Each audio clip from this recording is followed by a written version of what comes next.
Well, good morning, Pillar family.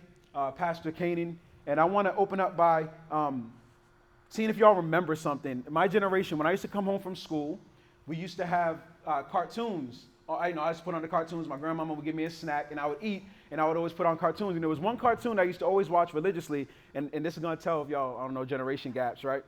Y'all ever heard of Animaniacs? Okay, Animaniacs was that show.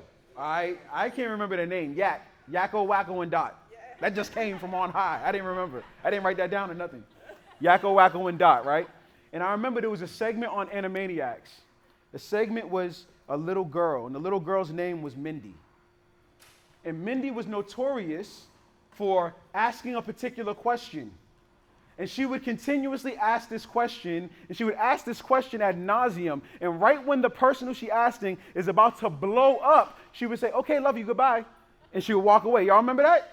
Y'all don't remember Mindy? Y'all wildin'. Y'all don't remember Mindy. This is a great example of art imitating life. I know y'all are wondering, what's the question? I'm going to get to the question. This is a good example of art imitating life. There's a question that when it's asked and when it's pressed on, it drives you crazy. It drives me crazy. It drives just about everybody a little crazy. When this particular question is asked and somebody doesn't let up, they keep going. And usually it drives us crazy because it's deep. Deep questions tend to drive us crazy, and they drive us crazy for multiple reasons. Sometimes it drives us crazy because we simply just don't want to go we don't want to think that hard.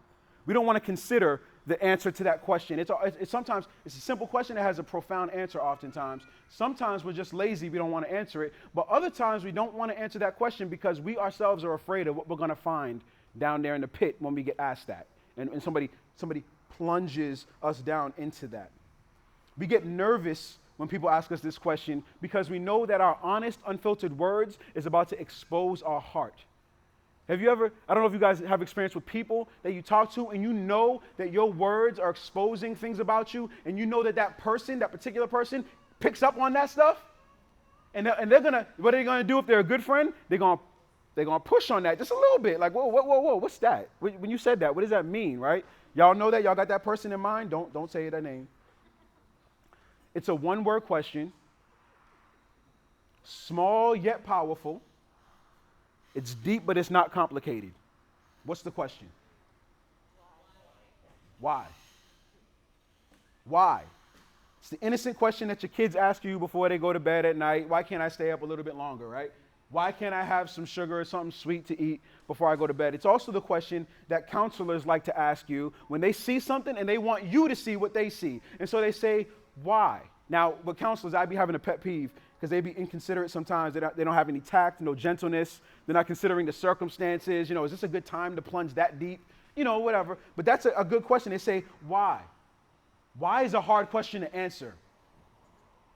Why is a hard question to answer? It's easy to answer the question why when it's something that's insignificant, something that's just simply pragmatic. Why do you like the particular color pen that you write with? That's easy. I like blue, so I write with blue. It's simple, right? Why is that ice cream the best flavor? It's because cookies and cream got everything else on smash. That's just what it is, right? Simple. But when somebody asks you, why did you marry that person? Right? Husbands and wives, y'all had that conversation before, and it's like, ooh, it's not getting a little hairy. Because things you can say and the things you don't want to say, and you don't want to make it seem too trivial, but you don't want to be overly deep, and then all of a sudden you got real deep real quick. Or why did that make you angry when I said that thing? Right? All of a sudden, that simple, easygoing question, if I was just to push on that a little bit, you'd find yourself very uncomfortable because the question why has power. Question why addresses the motives of our heart. That's why it's uncomfortable. And the motives of our heart are deep down within us. Judging one's actions without understanding of the motives of the heart can be very deceptive. Because the same action could be considered good or evil based on the motive. Look at your cross-reference sheet. Genesis 50:20 is one of the first ones on there. And that should give you a quick example of the differentiation between an evil motive and a good motive. Because when Joseph's brothers threw Joseph into the well, Joseph's brothers meant to do harm to Joseph, but God desired what? To do good with the same action. In the economy of God, sin occurs at the heart level before it manifests itself with actions or on the behavioral level. Behavior modification is good, okay? I want y'all to hear that again because for some reason we've over-gospelized everything to where behavior modification is bad. No, behavior modification is good, but it's not good if it's alone. Behavior modification should be preceded by heart change. That's the only way behavior modification is surefire, not going to be a sinful response, even though the physical action on the exterior could look like a really good thing. I call them damnable good works. You ever heard me say that? When you hand out food to somebody and you can't wait to Instagram that joint? Who is getting the glory for your good work? It's great to hand stuff to people, feed people, wonderful. But I ask the question, who gets the glory on the Instagram post? You get all the likes. Ain't nobody saying praise God. They're saying, oh, good job, Chris, or whatever your name would be. This morning, we're going to continue in the book of Malachi, and we're going to see the words of the people of Judah betray them. What they thought was a legitimate indictment against God is nothing more than exposing their motives for what they are, and they're sinful. So go ahead and open in your copy of God's word to Malachi, chapter 3. We're going to continue in our series called True Worship, the book of Malachi. We're in chapter 3, and we're going to consider 3 verses today, verse 14, 15, 16. I got it confused on my thing. I think it's verse 14.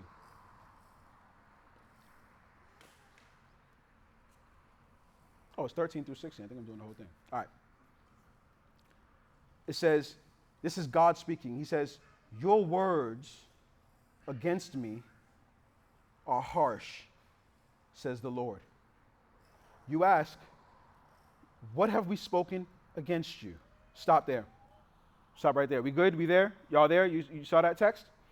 God is acknowledging the harshness of the people of Judah toward him, both in action and in verbal abuse.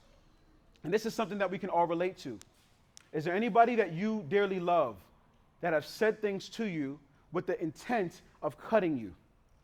The intent of hurting you? Somebody you love, somebody you give your heart to, somebody you serve on a daily basis, somebody whom you really care about, and you know that the words that they're saying to you, they're saying them for the specific purpose of hurting you. You ever experienced that? Like, that's hard. When somebody you know and you love and you care for, they're hurting you. The people of Judah are verbalizing. They're saying words with the intent of hurting God. They're saying things, and something deep within them is detestable to God. They're digging their verbal nails into God. And when people dig their verbal nails into somebody, it's usually a teller of a tragic, sick, twisted heart in the person. Because there's almost no instance when you need to dig your verbal nails into somebody. But this is what we see the people of Judah doing towards God. They're digging in on him. First, they started sacrificing lame and sick animals to God, and now they're following up with harsh words. God had reminded them earlier in the book about the covenant that he established with them, how he loved them, how he desired them, and how he chose them above any other nation. He's like, Judah, Israel, you're mine. I chose you over Edom, which is the nation being contrasted with Judah and Malachi. I chose you over them. And yet you still despise my name, he says. They still wasn't feeling God. Then God was like, no matter how disrespectful, immoral, no matter how evil you guys get, I'm never going to forsake you. You will be my people. I will be your God. Now you're going to catch the discipline for doing all this evil, immoral stuff, but I'm never going to leave you. I'm never going to destroy you. Even though they are faithless, God will remain faithful to his covenant, right? But the people of Judah are like, yeah, that's great, that's good. They remain unfazed. They're still not satisfied with God. Why? Why are they acting this way towards God? I think there's several reasons, but I think we're going to see the bottom line in verse 14. Look at verse 14. Whew. We got to read verse 14 slow, y'all. Look what it says. This is what God says. God says, you have said it is useless to serve God. What have we gained by keeping his requirements and walking mournfully before the Lord of armies? Ooh, stop right there. Did y'all read that? Oh my goodness. Look carefully at those words. You have said it is useless to serve God. What have we gained from keeping his requirements and walking mournfully before the Lord of armies? If we take a look at that verse carefully, we're going to notice two things. We're going to notice, firstly, that we relate to that. We relate to that. Your actions your words may not have said it, but your actions have showed it. All of us have thought in our minds at some point that it is useless to serve God. You've wondered and said, what is the point of serving you anyway? Right? Come on now, I ain't the only one. So I can say it with boldness. I know y'all been there. I've been there too. It's useless to serve God. What am I doing? Why am I even here? Right off the bat, we can relate to this verse. The second thing we should notice about this verse is that the words of this question exposes the motives of Judah's heart. They're asking a why question, and it's exposing Judah's heart, wide open for everybody to see.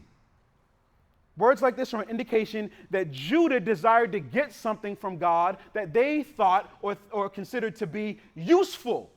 They say, God, you're useless. That means he's not doing something that they want. And so instead of them saying that he's useful, they say that he's useless. God didn't do something they wanted. The question is, what does Judah want? Judah wants the same thing that you want, and that I want, and that people want. Judah wanted economic prosperity. Judah wanted freedom from oppression. Judah wanted power. They wanted pleasure. Fill in the blank with the thing that you want. That's what Judah wanted, because Judah is made up of people, and y'all people. And since the dawn of creation, people have been the same. We didn't change. Our hearts are the same. So what is the thing that you want? They want the same thing. And guess what? They're not all bad things, because that's the temptation, right? You shouldn't want anything. No, that's not biblical. You should want stuff. It's okay to want something. They're not all bad things. Some of them are sermon series worthy things that we'll preach about over the course of time. It's not that God cannot or does not provide these things. He can provide those things that you want. He's done provide those things that you wanted, and he will in the future provide things that we desire, things that we want. But here's a question for you to consider. I got a lot of questions in this because we're talking about motives of the heart, right? Are these things a means to satisfy your adulterous heart apart from God? We're going to get back to that question again. Before we get any deeper, I want to answer the question. Why was Judah acting this way? You ready? Judah was acting this way because God wasn't giving them what they thought they deserved. You want to put it in a quotable? God didn't work. Okay, that's Judah's position. God, you don't work. You ever heard them people try God? That's the mentality. Try him, he works. But with Judah, God didn't work. I know you felt this way before. I know y'all have felt, and y'all have said that quote in your own words before. You said, God doesn't work. You know how I know? Because you've been faithful in killing the flesh. You've gone to church every Sunday. You've given your time, your talents, your treasures. You've served every week. You're faithful. And now you say, okay, God, reward me for being holy. I did what I was supposed to do. Now you come through in the clutch like you're supposed to. The thing I want, bring it. That's how God works, right?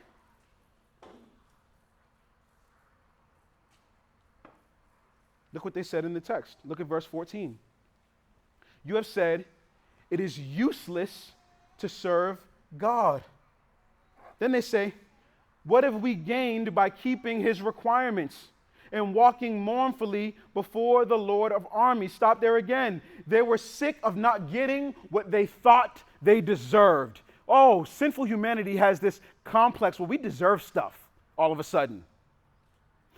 We just want God to give us stuff all of a sudden, and they had the same complex here. God instituted a sacrificial system where you give a perfect animal and sacrifice to him. And so they go, oh, checkmate, we done gave you the animals. It says, cool. And then he says, oh, I want you to give 1/10 of your income to help sustain the temple. Oh, cool, check, tithe, great. But the animals that were sacrificing were lame and blind and mauled and mangled. And the money they were giving, it wasn't the full 10th that they were supposed to give. Their actions were telling on their heart. And now their words are telling on their heart. And oftentimes we think we're doing better than what we actually are. Somewhere in this text, and this is just as I read the flow of the passage, sometimes as I read this, I think the people of Judah really think that they're doing what God wants them to do to some degree. And it's crazy because you think you are too. And I think I am too. We really think we're doing better than what we are oftentimes. And then we think we're supposed to be rewarded for our actions. Like we're supposed to be rewarded for doing what we're supposed to do. Y'all know you don't reward your kids for brushing their teeth. They're supposed to brush their teeth. Right? You don't reward your neighbor because they went to the bathroom and washed their hands. No, you're supposed to wash your hands. Right? It just comes with the nature of the business. You wash your hands after you use the potty. Right, kids? Right, kids? Wash y'all's hands. Every day and every night. Brush, brush. If y'all don't got kids, y'all just don't know about that.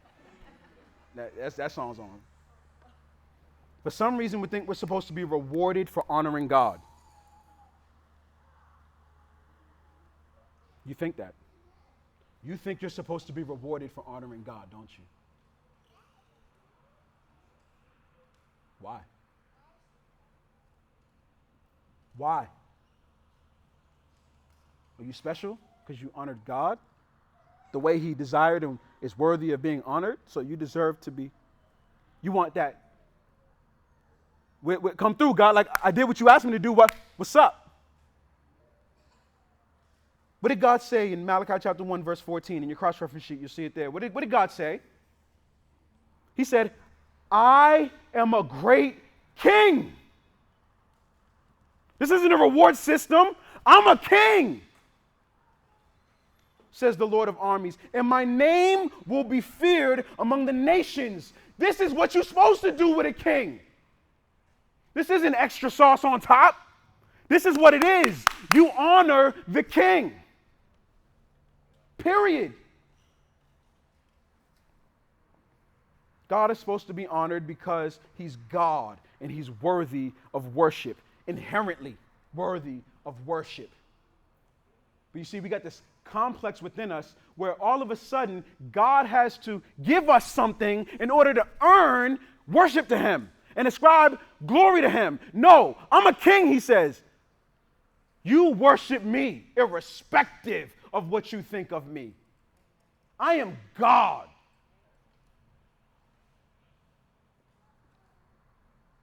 They wanted what they wanted so bad that God's glory was clouded by their motives.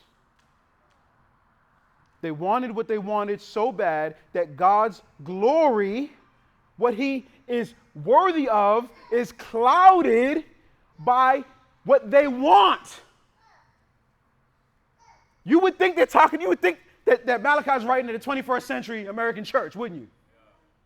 You would swear he's talking to you right now, because he is. What we want is clouding God's glory.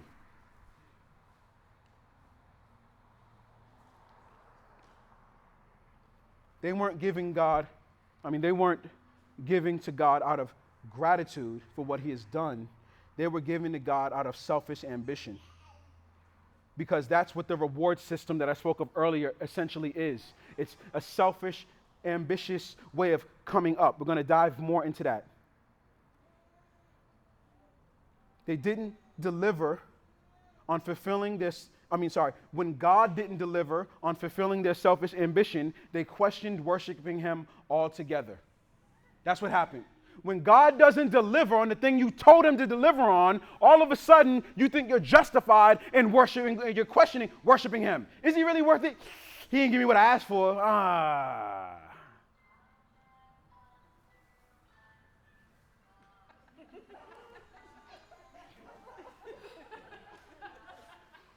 That was a little scary just now. It was all slow. I was like, Lord? But you think about that, right? Ooh, God giving illustrations. Have you not gazed at the heavens and understood that he's the creator of the stars that twinkle at night? Woo! Woo! It's all right, baby. Don't worry. We're going to hear anyway. We're going to hear anyway. See, it's over. God bless. Y'all listen to this. God, don't worry about it, baby. Don't worry about nothing. God is no genie whose lamp we rub with prayer and out pops what we want. Remember when Pastor Eric said this morning in the very beginning, he said, sometimes I get it twisted. Like I go to God like I'm the boss and he's the servant. Yeah, that's what's happening in our passage. The temptation of our heart is to abandon God if he doesn't give us or provide us the thing that we want or the thing we feel we deserve. That's the heart's temptation, to abandon him because he didn't give us what we want or what we deserve. And if our heart doesn't get what we want from God, the sinful heart is satisfied going anywhere else to get it. The motives of the heart are tucked deep within. You'll see that in your cross-reference sheet, Luke chapter 6, verse 43 through 45. You can read that later. When we see someone's actions we see someone's actions way before we can determine the motives of their heart.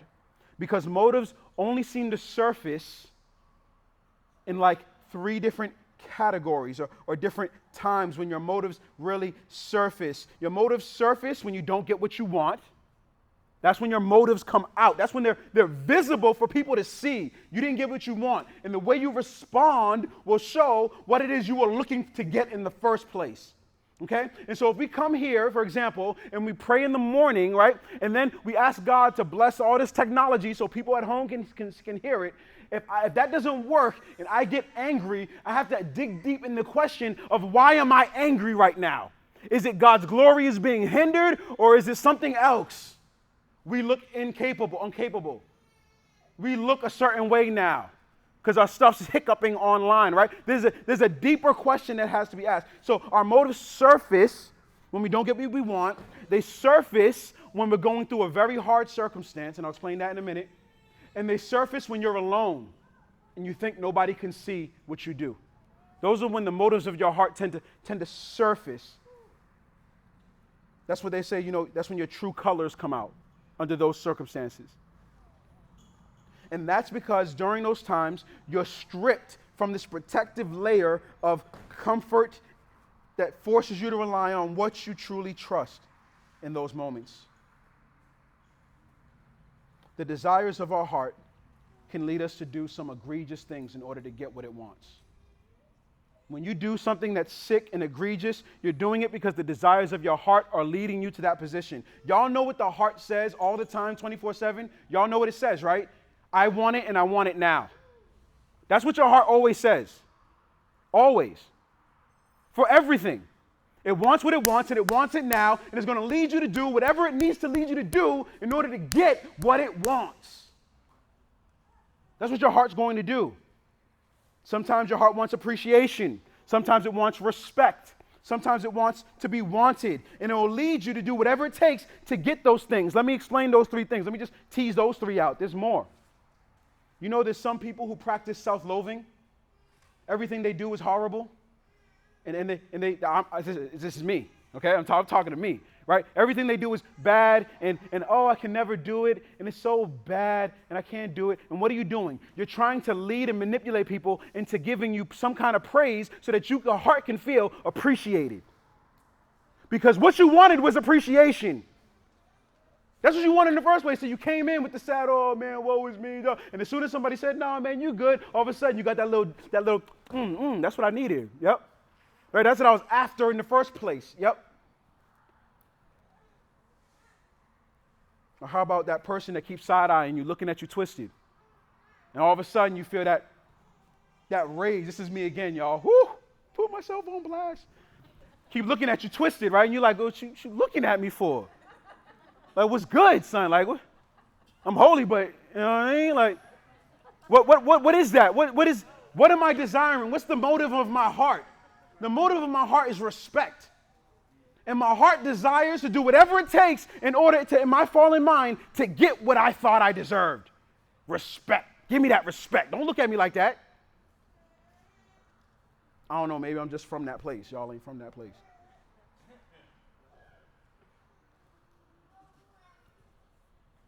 Your heart can also lead you to rush into unhealthy relationships. sensual relationships even.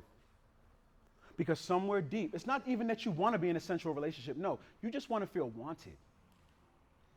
You just want to feel wanted. You want to feel appreciated. For the first time, you feel that. Somebody wants me. And so your heart, wanting to be wanted, gets a little taste of it from this. And it's going to throw you headlong into it. That's what your heart does. I want it, and I want it now. In all these instances, you're the idol. You're the idol. Not those things. You're the idol.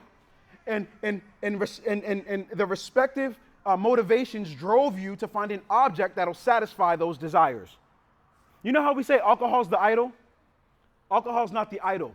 It's the object to please the idol. You're the idol. Okay? Alcohol's the object. You're the idol being pleased, and the desired motive that's stirring it, that's feeding it, is your desire to escape from reality, maybe. That makes sense? Or maybe your job is the object. Your job's not the idol.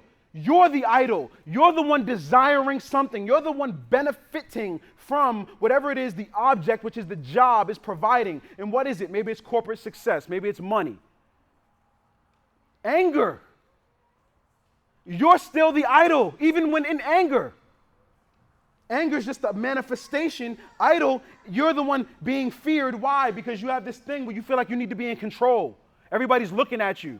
So you got to have control, and you got to show that power or that force. There's many different ways this boat can float. The motives of your hearts are powerful and will lead you to do anything to be satisfied. The truth of, holla at me. The truth of James 4 should speak out here. Look in your cross-reference sheet. I want your eyes to see what my words are going to say, what God's word said in James 4, verses 1 through 3. What is the source of wars and fights among you? Don't they come from your passions that wage war within you? You desire, and you do not have. You murder and covet, and you cannot obtain. You fight and wage war. You do not have because you do not ask. Here's the kicker, verse 3. You ready? You ask and do not receive because you ask with what? Wrong motives. So that you may spend it on your pleasures. God done answered your prayer, bro. Sis? No. No. But it's a holy cause, Lord. No. But Lord, you gifted me to do this. No.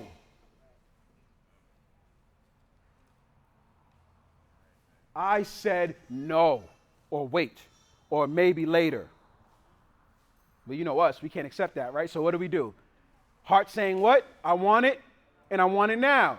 I'm going to go somewhere that's going to let me do this then. Is that not what we do? I'm going to find a way to go ahead and get this thing in. We some sick, twisted people, y'all. You know how I know y'all do it? Because I do it.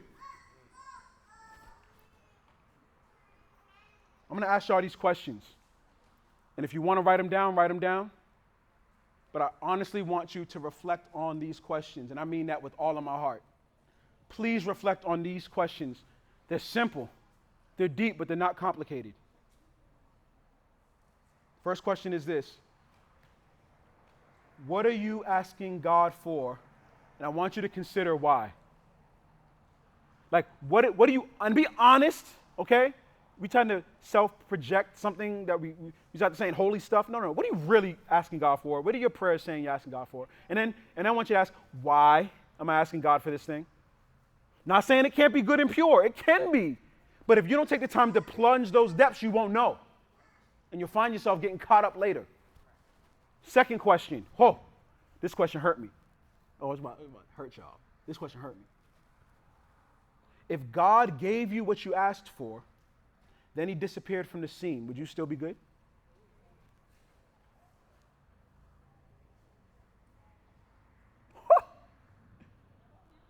You've been praying every day for this thing. Crying. Lord, please, Lord, please, Lord, please. He gives it to you, and then he's ghost. You still good? Oh. Third question. and this is for those who think they love God. I want you to really consider this. Why do you think you love God or follow God at all? Your faith will become this rote traditionalism if you don't consider this. Why do I follow you, Lord? What is it compelling me to you? What's happening here? Soon, if you don't consider questions like those three, you just find yourself going through the motions, kind of like the people of Judah in the book of Malachi, whose heart is completely detached from God, though they're doing religious stuff. Those are serious questions meant to reveal the motives of your heart. They're expressing whether or not you truly love God or if you've been following God purely out of that genie effect. They're why questions. Because one must have pure motives if God is to accept your actions as true worship. Okay, you heard that? You must have pure motives if God's to accept your worship, your actions as true worship. Now, let me confess something to you. I'm so jacked up and sick, I don't even know sometimes when my offerings are pure. Okay, I'm just being honest with y'all. Like, I get it convoluted when am I trying to big myself up, and when am I trying to honestly be a good communicator of God's word, right? Or whatever it may be for you, but I'm just telling y'all my stuff. I struggle sometimes with knowing, is this a real genuine offering, or is this just me trying to be holy so I can get something later? Like, that's a hard road to go down. That's why the question why is deep and it's hard. I'm like, I don't really want to go down there because there's something down there that's probably going to show itself, and I don't really know if I want anybody to touch that, so I'm going to just leave that covered. So we do. And so one of the practices I've gotten accustomed to doing is asking God. I quote Psalm 139, verse 23 and 24. I ask God to search me and find if there's any sinful way in my heart. Right? I'm literally asking him, please find it, because I can't see it. It's even hidden from me. And then before I do anything for God, I ask him this, and I pray this silently. I ask him to make it genuine. I actually ask him to do it for me, because I don't know if I'm even capable of doing it. I don't know if this resonates, but that's real for me. Like, we getting ready to go serve somebody, go help somebody, go do something. All right, Lord, I need you to make this genuine from my heart, because I know I'm going to do this somehow I'm going to twist this. Can you intervene and just make it? And I literally want to make it genuine, because I feel like don't help me make it. No, you make it genuine to my soul, that this is purely for your glory. I'll play whatever role, whatever position you want me to play, I'll play it because your glory is what we want. Christian, I want you to hear me carefully. God will always be useless to you if the only reason you serve him is to get whatever and attain whatever your heart's desire is. He will always be useless to you if the only reason you serve him is to get whatever it is your heart wants. He will always be useless to you. Our heart posture needs to be one of gratitude and not greediness. We serve God out of an abundance and of appreciation for what God has done for us. See, just like Judah, God has done amazing things for us. But it's funny, we tend to easily forget the past. Right? When the tyranny of the present and urgent is here, we forget what God has done. And we minimize the great things that he has done because we need more right now. That's what we do. We're sick, selfish people. All of us are. And we're constantly that way. I'm constantly that way.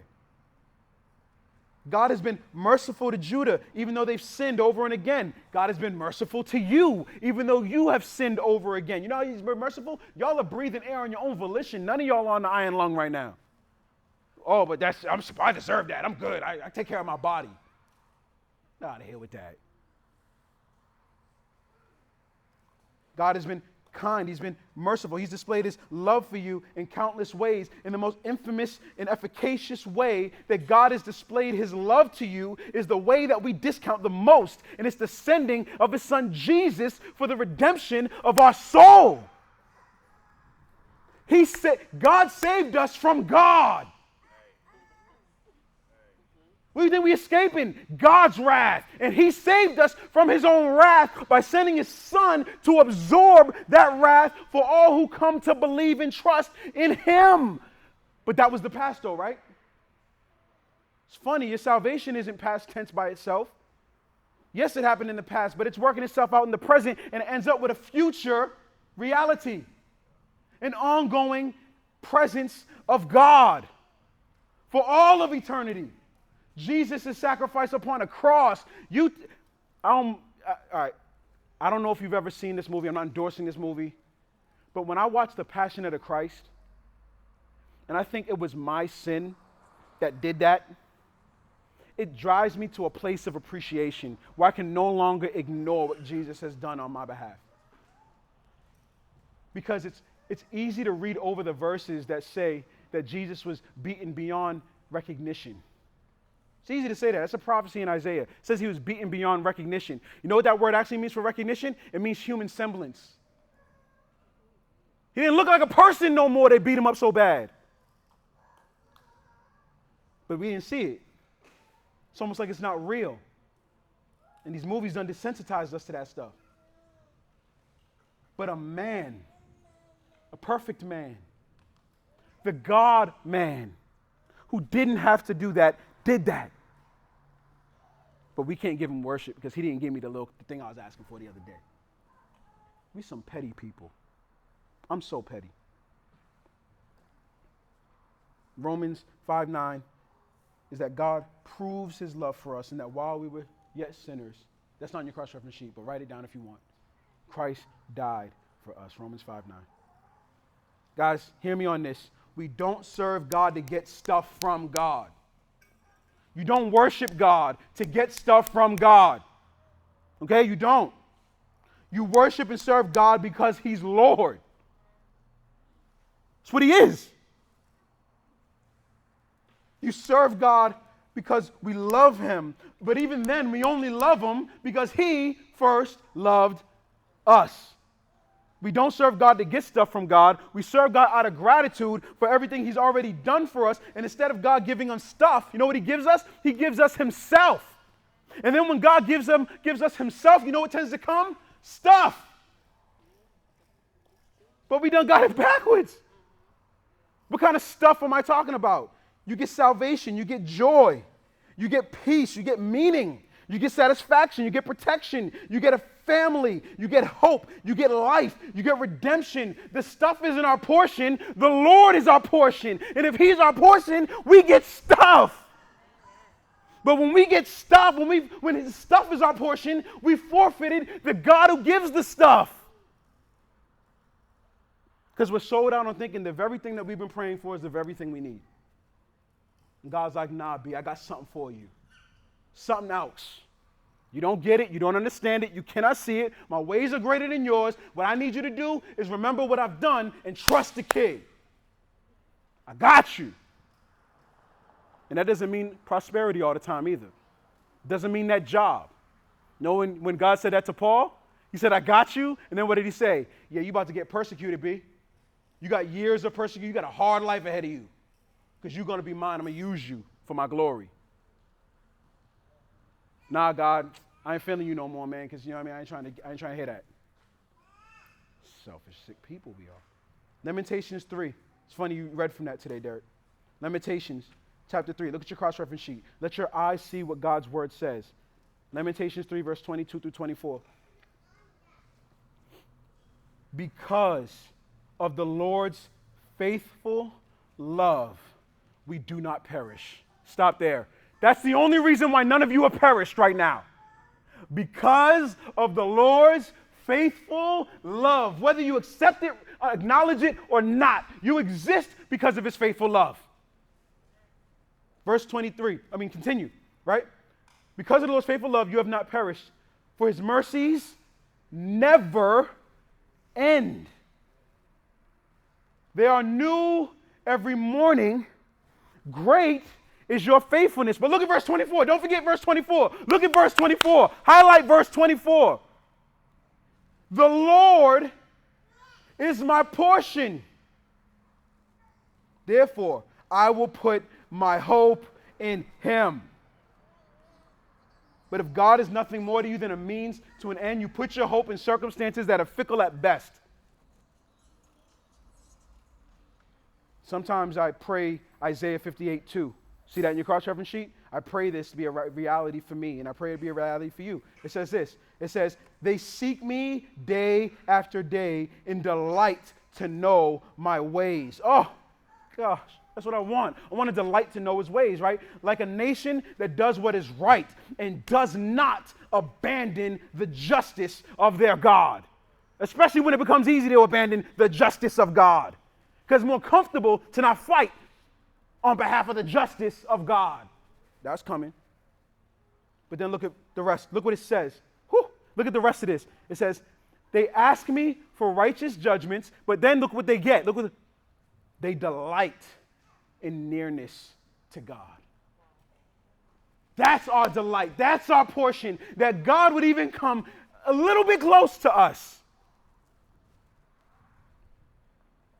Our text, Malachi chapter 3, verse 14 through 15. You have said it is useless to serve God. What have we gained from keeping his requirements and walking mournfully before the Lord? So they've revealed their heart, and now we're going to see the result of their twisted thinking. It's the same result that we have, and we've gone over it a week ago or 2 weeks ago from Psalm 73. Look at verse 16.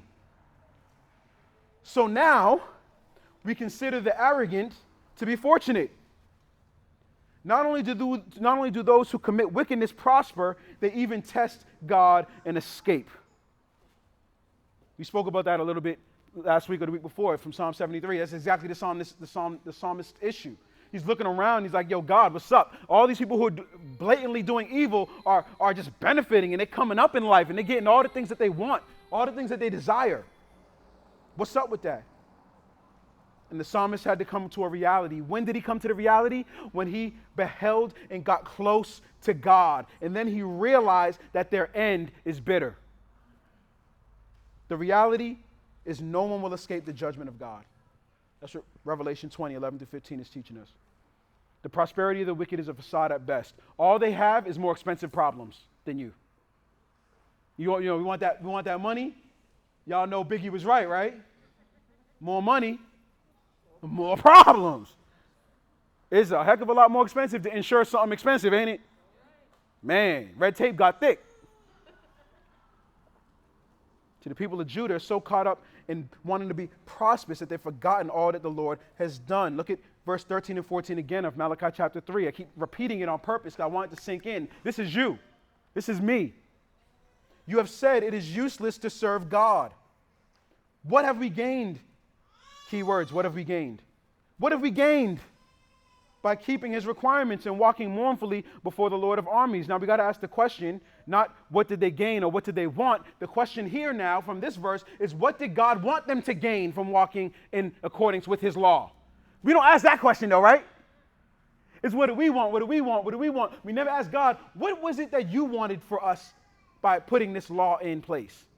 What was the purpose of that in the first place? Because maybe if we understand why God put something in place, then we can appreciate the result of whatever's happening from it existing. Did I say that clearly? It's clear to me, but I don't. That's clear? You'll give me something. I can't see your face. Okay. The purpose of God's law was to show us how exceedingly sinful we are and how especially needy we are for a Savior. That's why it's there. The law exists to show us our flaws. That's exactly what Paul says in Galatians 2, 15 and 16. It's there to show us our flaws. Galatians chapter 3, verse 19 through 25, Romans 3:20. The Apostle Paul tells us that the law of God, the Old Testament, the Old Covenant law, was a temporary reality that was meant to lead us to one thing. It was meant to point us to one thing. I don't know if you guys know, but the entirety of the Bible exists to point you to one thing, to one person, Jesus. The whole text is for that purpose. I didn't say it. John 5:39 says it. Luke 24, verse 27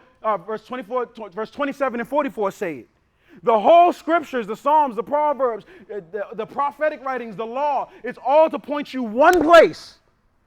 To Jesus, to a Savior, because you tried to obey the law, because the law is a reflection and representation of the holiness of God, and you couldn't follow it because you're not holy, your motives are horrible, and you sin a lot, right? And so you can't do it. So woe is me. I'm now pushed away from God's presence. But then he sends his son, and the purpose of the law was to show you that you need him.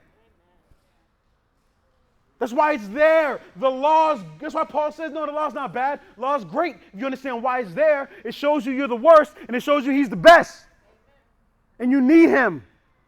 Go to him. Run to him as fast as you can. The law was there to distinguish God's people from the rest of the world. The law was there to ensure and protect the seed of Abraham until the fullness of time came. There's a lot of reasons why the law was there, but the end purpose of the law was to lead you to Christ, to show us our need for a Savior, the one who saves all who turn from their sin and trust in his name. That's what it does. And on the third day, he rose from the dead to show that his salvation was real and that it was right. And so, Pillar Church, why do we at Pillar worship and serve King Jesus? Here's why. You see this in your cross-reference sheet. Because he is the Alpha and the Omega. That's why we serve him. He's the beginning and the end, period. He is the author of life. He is the perfecter of our faith. He's faithful and true. He's the indescribable gift. He's the sacrifice for our sins. He's the one who sets us free from our sins. He is the resurrection and the life. He is our only hope. So you have to ask yourself the question, what's your why when it comes to Jesus? Why do you or why don't you worship him? And you got to think about that. What objects of worship do you turn to when your idolatrous heart wants some attention? Think about that. And I want to tell you this, that whatever that object is that you turn to fulfill the desires of your idolatrous heart will never satisfy that idolatrous heart. It's an empty pit. That's why it starts with a little hit. And it goes from a little hit to a little bit something stronger with a little lace, some lace in it, right? And then all of a sudden we're moving.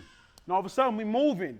And all of a sudden we're moving. Why? It's insatiable. The thing you just can't satisfy it. It can't be quenched. Your heart's going to say the same thing. I want, and I want it now. That's what it's going to do. And until it's full of God, it's going to continue to do it. And as soon as you turn from God, it's going to do it again. Christian, it's going to happen to you. You're going to turn from him, and you're going to, I want. But you have the wherewithal, being spiritually made alive, to know, like, wait a minute, I'm being fed lies. I must come back to old truth. You want to know what Jesus said? I'm going to leave you with what Jesus said. John chapter 6, verse 35. This is what Jesus said. He says, I am the bread of life. All of life. I'm the bread. No one who comes to me will ever be hungry. Nobody. No one who believes in me will ever be thirsty again. He's the satisfier of our soul. If you believe in Jesus, I'm going to tell you this. Turn back to him. If you're not a believer in Jesus, I'm telling you this. Turn to him. He's the thing, he's the one, he's the being that we all need. That's what we have common in this warehouse. We need Jesus because he's the sustainer of life. Father, I pray that you would draw us ever nearer to you, that we would worship you in spirit and in truth, and that our hearts would not be deceived into believing falseness. Our hearts would not be deceived into chasing after the wind. Our hearts would not be partially satisfied with the things that this world has to offer. No, I pray that our hearts would be satisfied by the bread of life. And I pray that the question that Mindy asks and the question that we ask today is, why do we serve you? Why do we follow you? We don't run from that question. We run into that question because we want our faith to have fidelity to it. Don't do that hollow faith. Why, Lord? Why do I follow you? Why do I believe your word? Why do I trust in you? And what we will find is that it's more you than us. Something supernatural took place. It wasn't a thing of logic. It wasn't you were the only thing going. It's that you opened our eyes to have faith in the King. Father, would you open the eyes of those whose eyes are closed this morning to the King? Would you awaken, give spiritual life to those who are spiritually dead in this place? And I pray that as we sing these songs, you would resurrect, that you would awaken, quicken souls to worship you, not because you're going to do something for them, but because you are God. And we have a heart of gratitude for the redemption of our soul. Let us not be like the people of Judah, but let us be like the people of God who worship you in spirit and in truth. And all God's people said, amen.